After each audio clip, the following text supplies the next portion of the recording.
Ito mga kaibigan, oh, itong sikreto. Ito, napakalagay ito sa motor, sa carburetor.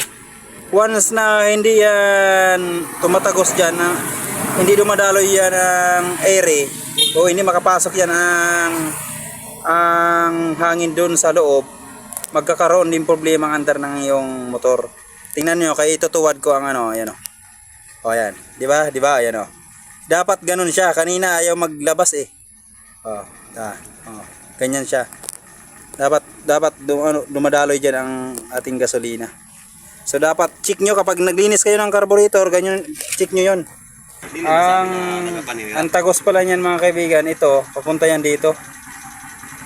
Tapos ito dito din sa ating minor niyan. Sa ating air yan. Oo. Titingin ka sa babatanan mo. Hindi ka ko tagas ng mga bracket ano.